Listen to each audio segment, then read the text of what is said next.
So Chris from Muse, delighted to meet you first of all, and welcome back to Ireland. I've got to ask you first of all, Glastonbury, the crowning moment of your career so far? I don't know. I mean, there's been many. I think there's been many moments that that we've obviously been very proud of, and many moments that we felt like have been defining moments for the band. But Glastonbury's always a real special place to play. We played it in 2004, and I think 2004 was very special because it was the first time we headlined Glastonbury. I think it was the first time we headlined any major festival in England. So obviously that was a very, very special one. And in 2004 we were very much the underdogs as well. A lot of people were questioning whether we were big enough to do it or good enough to do it.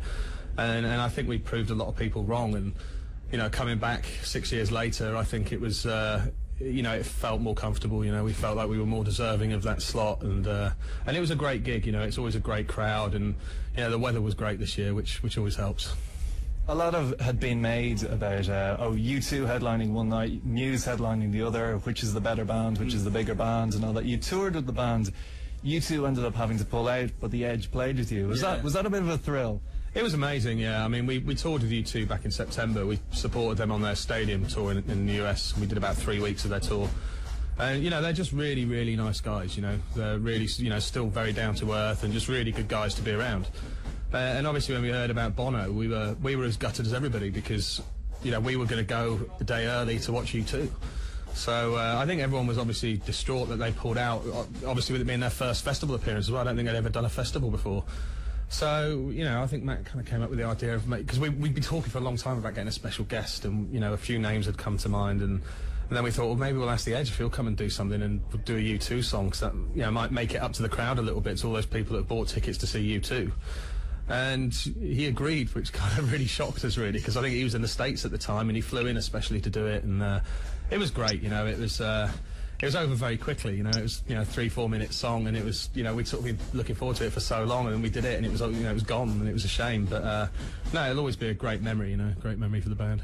Was there any kind of discussion about what song you were going to do, or was it always obviously the one that you did? I think it was always going to be that one, because we wanted a song that, obviously had, The Edge playing something at the beginning that couldn't have been anybody else, And as soon as you hear that kind of delay guitar going on, it's The Edge, there's no mistaking.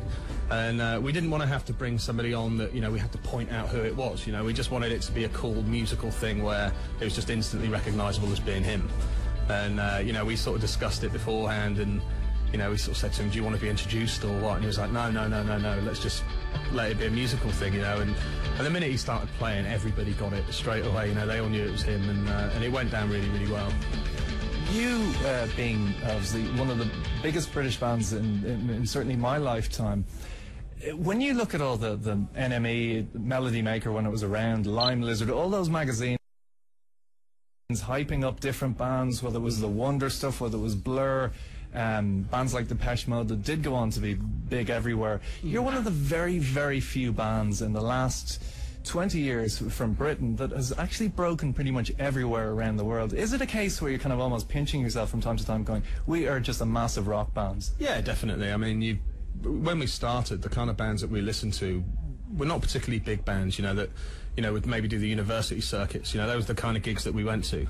So, the kind of capacity of the places we used to watch gigs were maybe 1,500 or 2,000 people, maximum.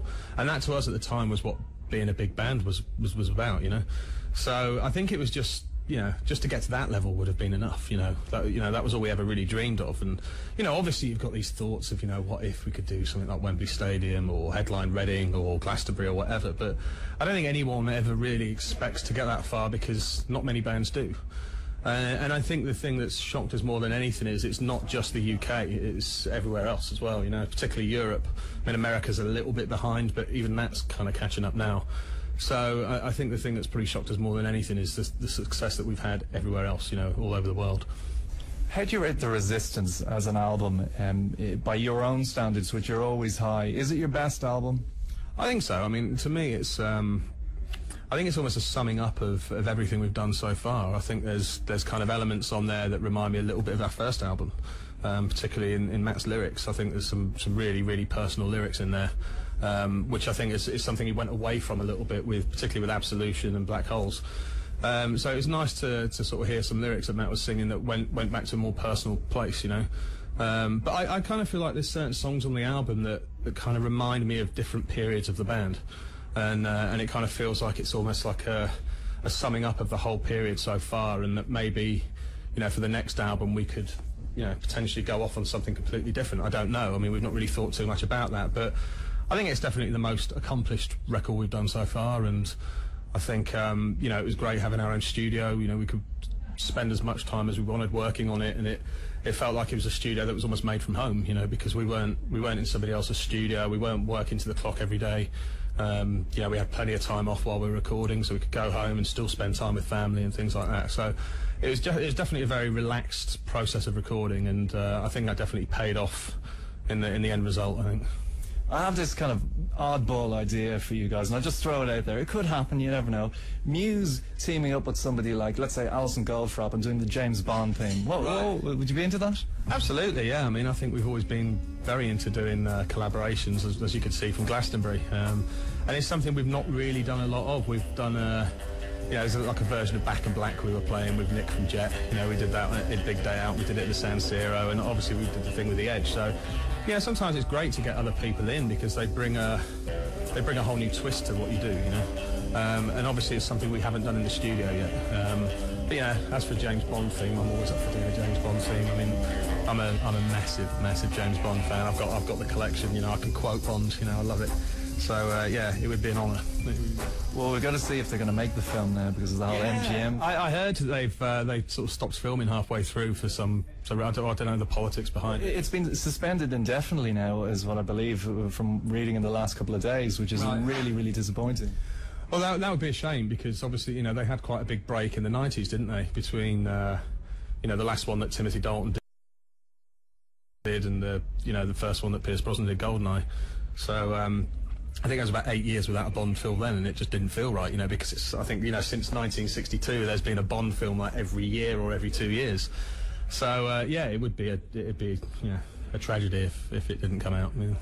I'm thinking back to, and I could be wrong about this, the first time you played Ireland was God, when was it? It was late 90s, maybe it was mid 90s. You were supporting Elastica in the Temple Bar Music Centre.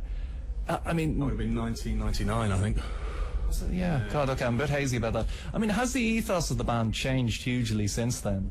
I don't think so. I mean, I think for us, music's always been about our own personal enjoyment from music.